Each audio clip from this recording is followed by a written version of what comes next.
Mekah ya. Habis baterai.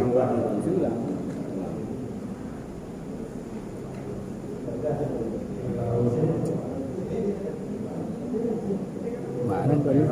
Makanya bawa meja sendiri yang kecil. Lupa beli gitu. Lupa beli. Habis paling nggak diingatin. Nggak diingatin.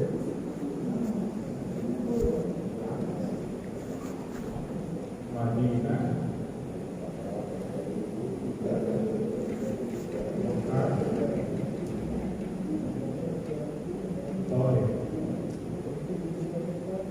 Setelah terjadinya pengkhianatan dari suku Bakar dengan membunuh beberapa dari suku Khuza'ah dan suku Khuza'ah melapor ke Nabi, akhirnya Nabi merespon bahwa tidak bisa dibiarkan pengkhianatan ini. Maka Nabi langsung mengumumkan jihad pada saat itu, terkumpul 7.000 pasukan dari kaum muslimin yang ada di Madinah. Dan Nabi menutup kota Madinah, tidak boleh ada yang keluar dan tidak boleh ada yang masuk, sehingga semua informasi dari kota Madinah tidak sampai keluar ke Mekah. Namun salah satu sahabat yang berkhianat siapa? Hatib bin Abi Balta. Dia berkhianat tapi bukan pengkhianatan ini ya. Dia Hatib bin Abi Balta ini memutus salah seorang perempuan menginformasikan tentang akan adanya penyerangan oleh kaum muslimin terhadap kota Mekah. Namun masih dalam perjalanan sebelum sampai ke Mekah, perempuan tersebut sudah ditangkap oleh utusan Nabi, oleh Ali dan juga Zubair bin Awwam. Diambil berita yang akan dibocorkan tersebut, kemudian Nabi menyidang Hatib bin Abi Balta sampai Sayyidina Umar mengatakan, ya Rasulullah, pengkhianat, biarkan aku tebas bayarnya. Kata Nabi, seluruh ahli Badar sungguh telah Allah maafkan kesalahannya. Dan Hatib bin Abi Balta ini salah satu dari ahli Badar, sehingga tidak dihukum oleh Nabi dan mengakui kesalahannya. Kemudian dalam pernyataan tersebut, Lupa besok dulu. Lupa sih. seluruh sahabat tidak ada yang mengetahui pergerakan dari pasukan yang dibawa oleh Nabi. Sahabat-sahabat kaum muslimin yang ikut berjihad dengan Nabi tidak tahu Nabi mau kemana, karena setiap kali Nabi ditanya, Nabi cuma senyum. Ini mau kemana ya Rasulullah? Kecuali ahli Badar. Kalau ahli Badar memang Nabi kumpulkan secara khusus dan Nabi kasih tahu. Kenapa Nabi menyampaikan kepada ahli Badar? Karena mereka adalah pasukan intinya Rasulullah. Dalam setiap peperangan mereka selalu hadir, dan mereka pun orang yang dikasih tahu ini pasukan akan dibawa kemana. Namun Nabi menginfokan tidak boleh bocor rahasianya, dan Nabi menginstruksikan ikuti seluruh instruksi saya. Jadi walaupun sahabat sudah tahu ini ke Mekah, nggak boleh langsung ke Mekah, tapi ikuti instruksi Nabi. Kata Nabi ke barat, kata Nabi ke timur, kata Nabi sampai Nabi membentuk satu pasukan, dan pasukan di depan yang berjumlah kurang lebih 200 orang dipimpin oleh Khalid bin Walid. Kata Nabi, Khalid maju ke depan sampai gunung sana. Jadi Khalid sebagai ngisir apa ya? Jangan-jangan ada penghalang gitu ya. Ngisir sampai di gunung tersebut dan berhenti. Kemudian nunggu instruksi Nabi lagi, ngisir sampai ke sana, maju lagi. Jadi pasukan ini benar-benar hanya instruksi dari satu komando dari Nabi. Maka ketika sampai di perempatan pertigaan, Nabi, para sahabat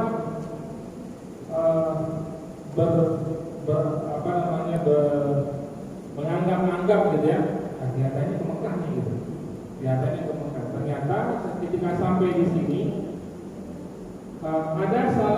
pada saat itu di Taif ada namanya suku Hawazin.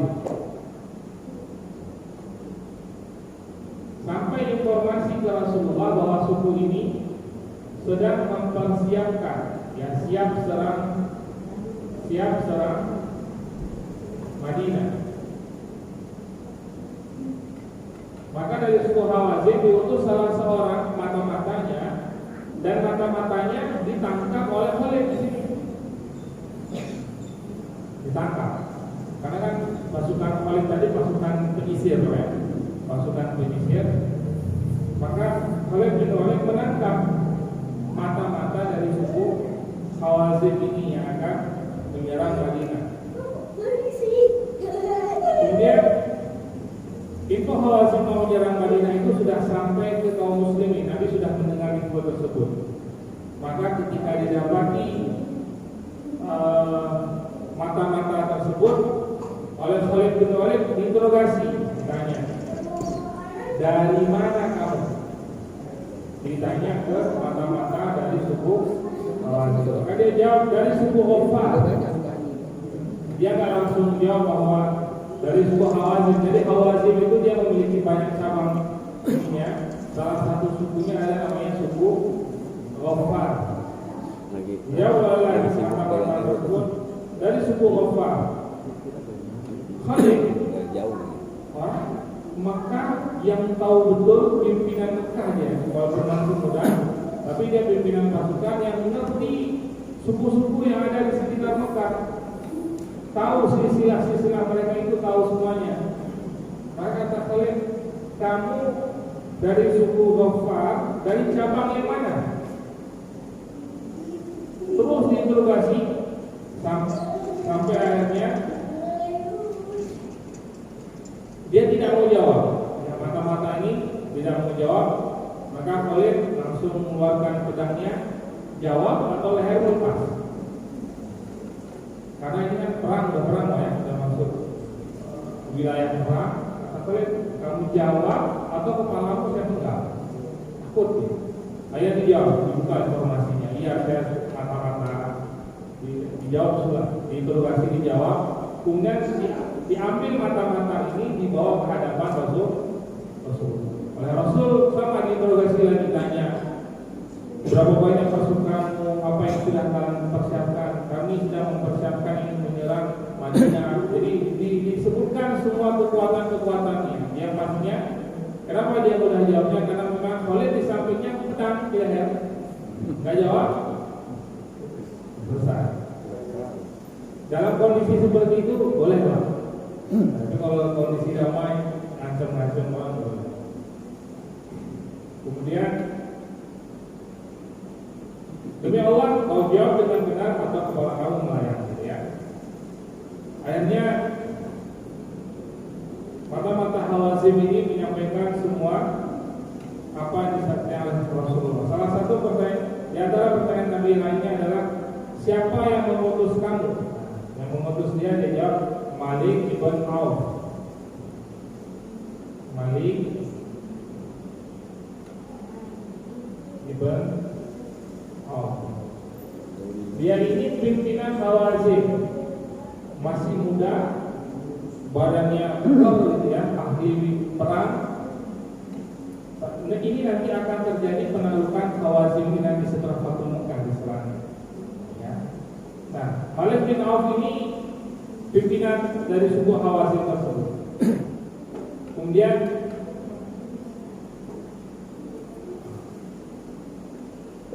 ditanya lagi, apa yang sedang dilakukan oleh Sa'ad dan Bilal? Saat ini masih salah satu pemuka kaumnya. Bilalnya juga bukan Bilal bin Rabah ya, tapi pemuka kaum dari suku Hawazin. Dia kamu jawab, dia bilang, akhirnya kata Nabi, tangkap tawanan ini, tangkap mata-mata ini.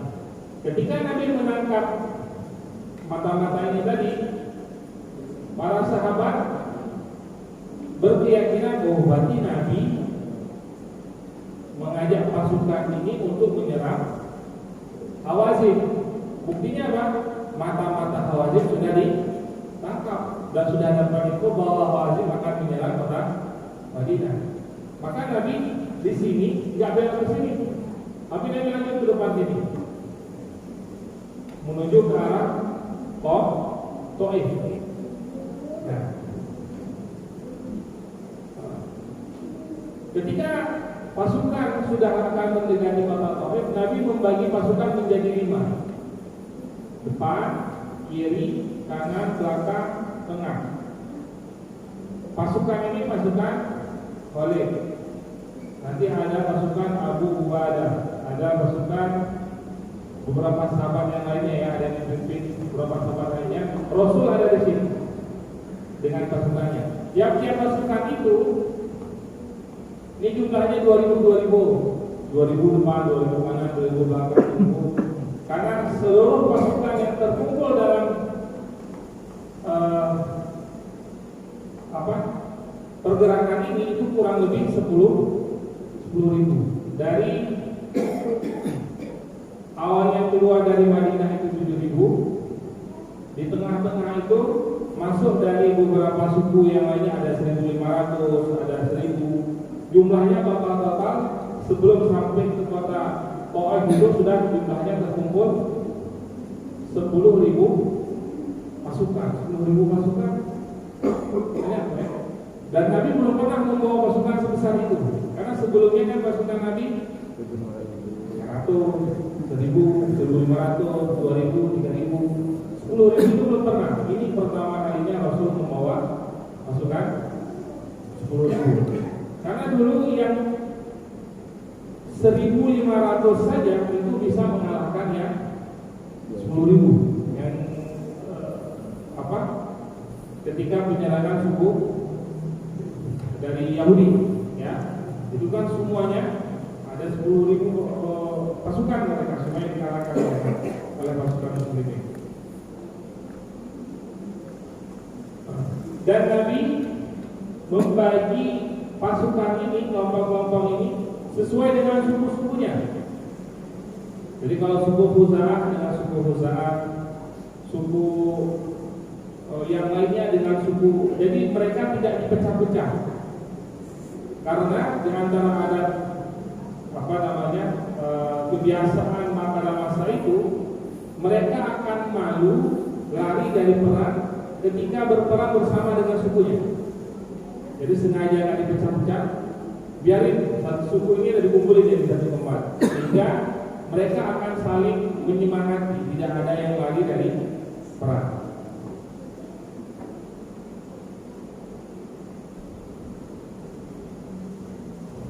Kemudian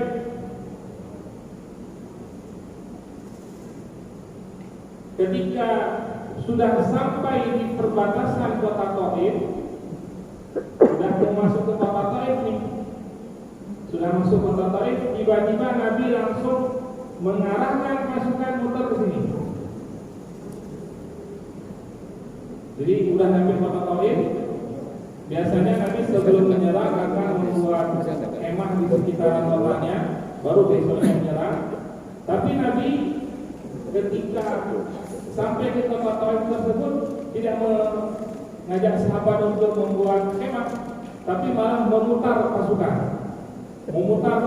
ke arah kota Mekah. Disitulah para sahabat tahu jelas bahwa penyerangan ini adalah penaklukan kota Mekah. Taif dengan Mekah itu jaraknya kurang lebih 60 kilo. 60 kilo kalau kita mungkin jalan berapa berhari-hari ya. Kalau untuk pasukan seperti ini perjalanannya nggak terlalu jauh, sehari 2 hari, sudah sangat dekat. Sehingga Nabi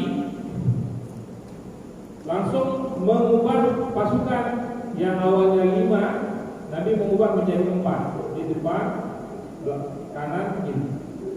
Bukan posisi seperti ini lagi, tapi posisinya posisi 4 bagian, ya, depan, belakang, kiri, sama kanan.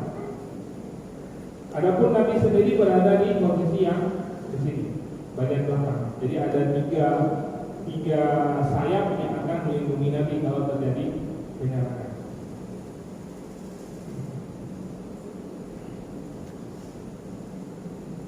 Ketika akan mendekati kota Mekah,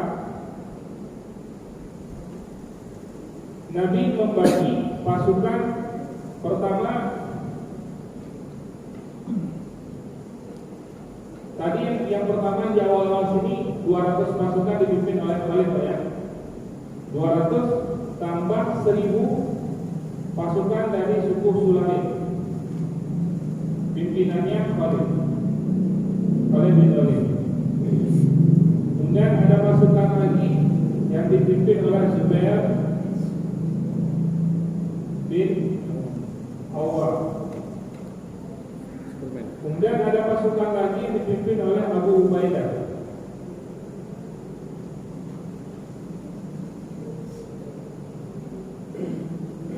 Kemudian ada lagi pimpinan Sa'ad bin Ubadah.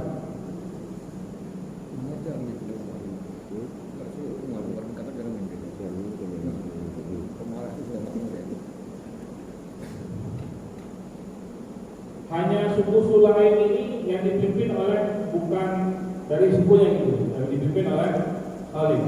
Tapi yang manut saja, ya, ikuti taat dengan perintah Nabi. Ketika Nabi memutar di jalan 60 km, ketika sudah sampai kurang lebih 15 mil, 15 mil ini berapa? 30 kilo. 6 kilo. 30 kilo kan udah setengahnya kan, udah dekat kan, 30 km. Ini Nabi menghentikan pasukannya dan berkemah di sana.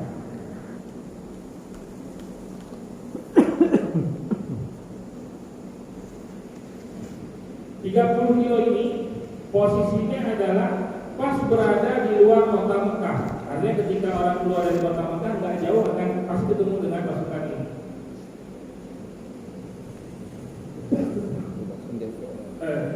Bukan 3, bukan 15 mil, 4 mil. Tinggal 4 mil. 4 itu berapa?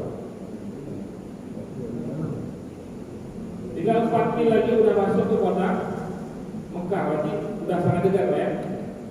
Udah sangat dekat dengan kota Mekah. Dan pasukan muslimin totalnya 10.000. Maka ketika pasukan Rasulullah bermalam di sana, malam itu dengan izin Allah, Abbas bin Abdul Muttalib, siapa? Paman Nabi pada saat itu kan beliau ini sudah lama ingin hijrah ya, tapi belum kesampaian. Pada saat itu dengan izin Allah beliau hijrah. Ya, maka dicatat dalam sejarah Abbas paman Nabi ini adalah orang yang terakhir hijrah dari kota Mekah. Ketika beliau hijrah, ketika beliau keluar dari kota Mekah, melihat 10.000 kan perkemahannya masih ramai ya. Lihat ini dari mana ya? Ada acara apa ini? Ada acara apa? Tapi ketika dia mendengar pembicaraan mereka, pembicaraannya bahasanya bahasa bukan bahasa orang Quraisy. Subhanallah, dia zikir, dia Rasulullah gitu. Jadi dari kalimat-kalimat yang keluar dari pembicaraan mereka, maka Abbas tahu kalau ini adalah pasukan muslimin.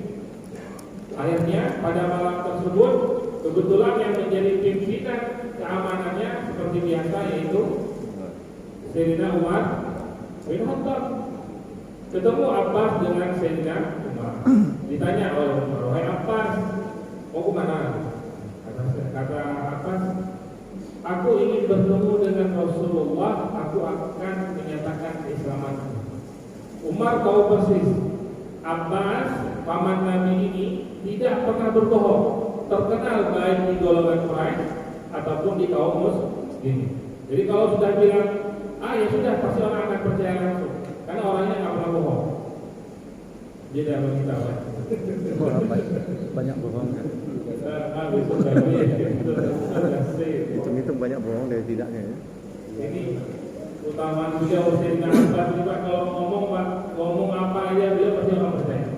Karena memang nggak ada riwayatnya, tidak ada dalam catatan buku beliau itu bohong. bohong. Tapi kalau itu isinya ada yang bohong ya, jujur bohong. Banyak bohong. Maka Sayyidina Umar langsung mengantarkan Abbas bertemu dengan Rasulullah. Dihadapkan ke Rasulullah dan Abbas menyatakan keislamannya. Ini berarti ponakannya ya, ponakannya Abbas. Tapi karena posisinya Rasul, tetap dia Rasulullah. Panggilnya nggak ada nama. Semua sahabat yang sudah masuk Islam tidak lagi memanggil nama Nabi, melainkan menyebut dengan nama Rasul. Ya Rasulullah itu ya. Maka paman Nabi Muhammad ini Sayyidina Abbas, orang yang terakhir masuk Islam, orang yang terakhir hijrah. Bukan orang terakhir masuk Islam ya, orang yang terakhir hijrah dari kota Mekah ke Madinah. Maka dia mendapatkan pahala utama hijrah. Karena hijrah itu besar loh pahalanya. Cuma kalau dia menginginkan sekarang dengan apa tuh ya? Oh ini zaman kita ini bukan zaman hijrah, ini periode Mekah. Begini bla bla bla bla. Panjang nanti kalau cerita kenapa ya. Tapi ya begitulah Pak, orang yang memahami sirah kadang-kadang setengah jadi menafsirkannya kacau. Kemudian setelah Sayyidina Abbas masuk Islam, Nabi mengajak Sayyidina Abbas berkeliling. Berkeliling apa ya?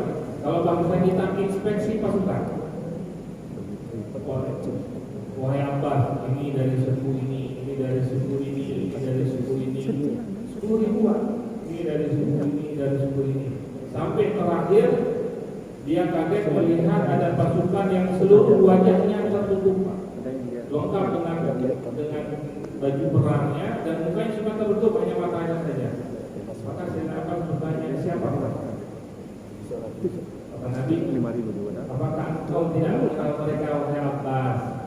Kata Rasul, mereka lah kaum Ansar dan Muhajirin yang selama ini selalu setia mendampingi saya bersama saya dalam syiar Islam. Artinya Abbas dengan Muhajirin kan pasti kenal dekat, karena kan sama-sama orang Mekah. Muhajirin kan dari Mekah. Ya. Ini orang Mekah ini yang hijrah bersama yang awal-awal hijrah gitu ya. Maka dari situlah Abbas terbesit dalam hatinya, kalau saja pasukan ini besok pagi masuk ke kota Mekah, maka hilang sejarah Quraisy. Kata Sayyidina Abbas, kalau saja ini semua pasukan masuk nih, udah Quraisy itu tinggal menengah atau hilang dari peradaban. Bahasa itu. Maka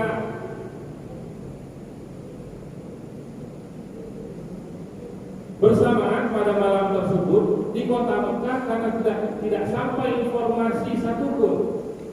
Ya dari Madinah kan nggak ada yang boleh keluar tadi, yang masuk juga nggak boleh.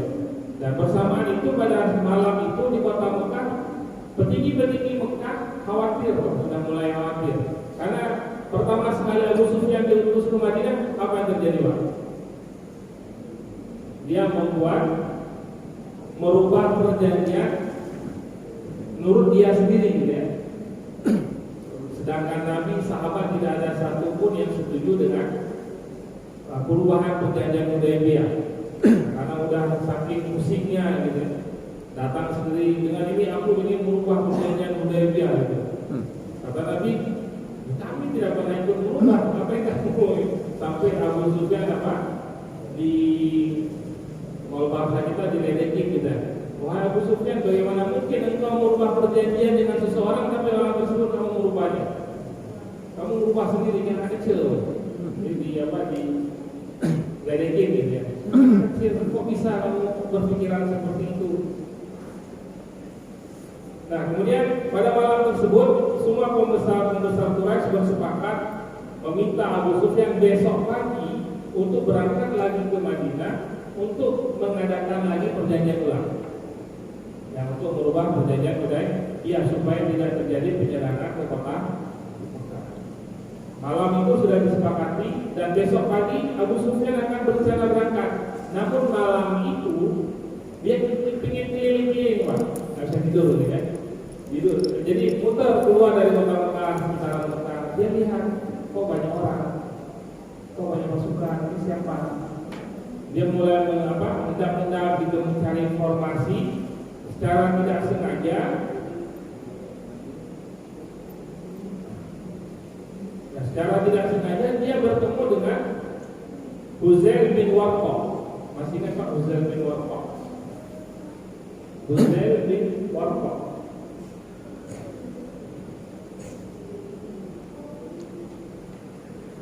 Huzail bin Warqah ini pimpinan Huza. Siapa Huza? Suku yang diserang oleh suku Bakar yang dibantai di kota Mekah. Ya. Huzail bin Warqah ini sebenarnya udah kesel, ya, kesel maksudnya pingin nyerang, pingin menuntut balas gitu ya atas pembantaian terhadap sukunya. Maka secara tidak sengaja ketika Abu Sufyan sedang hendak-hendak mencari informasi tentang keberadaan siapa di pasukan yang ada di sini, dia bertemu dengan Huzail bin Warqah. Dan Huzail sebelumnya sudah dapat informasi bahwa Rasul sedang mengutus pasukan untuk menyerang, untuk membebaskan kota Mekah. Menurut prediksinya, dia tahu kalau ini pasukan muslim. Namun karena tidak ingin diketahui oleh Abu Sufyan siapa yang ada di sini, ditanya oleh Abu Sufyan, wahai Huzail, siapa mereka? Kata Huzail, ini pasukanku. Huzail, kata Abu Sufyan, Huzail, aku bukan orang bodoh. Pasukan kamu nggak sebanyak ini banyak banget, 10.000. Nggak mungkin pasukan kamu. Atau mungkin mereka dari Hawazin, pendatang dari Hawazin yang suku ini menyerang Madinah tadi. Atau mungkin dari Hawazin, nggak mungkin Hawazin punya pasukan sebanyak ini. Terus Huzail ini nggak mau ngasih informasi. Ya, dia tetap menyembunyikan informasi kalau ini pasukan Muslim. Namun ketika sedang diskusi antara Abu Sufyan, Huzail bin Warqah tiba-tiba bertemu dengan Sayyidina Abbas. Bukan dulu Sayyidina Abbas. Sayyidina Abbas selesai. Ketemu dengan Sayyidina Abbas yang malam itu setelah melihat pasukan muslimin yang begitu besar, Sayyidina Abbas ingin berdiskusi dengan Abu Sufyan, minta izin ke Nabi, ya Rasulullah izinkan aku masuk ke kota Mekah. Tapi nggak ngasih tahu mau ngapain. Keinginan Abu Sufyan Abbas paman Nabi adalah ingin meminta kepada Abu Sufyan supaya serahkan kota Mekah, jangan ada perlawanan. Kalau kau lawan, aku sudah melihat bagaimana kekuatan muslimin, pasti engkau akan habis gitu ya. Maka Abbas minta izin kepada Rasul dan minta bawa unta Nabi. Jadi udah minta izin ke Nabi, diizinkan, minta lagi menggunakan unta Nabi. Dan seluruh sahabat pada saat itu semua sudah tahu kalau paman Nabi sudah masuk Islam. Maka ya sudah Abbas keluar. Tanpa sengaja ketemu ketika diskusi antara Abu Sufyan dengan Huzail bin Warqah. Ketika ketemu dengan Abu Sufyan, ditanya oleh Abu Sufyan, wahai Abu Fadl, ini sebutan lain bagi Abbas, wahai Abu Fadl, dari mana kamu?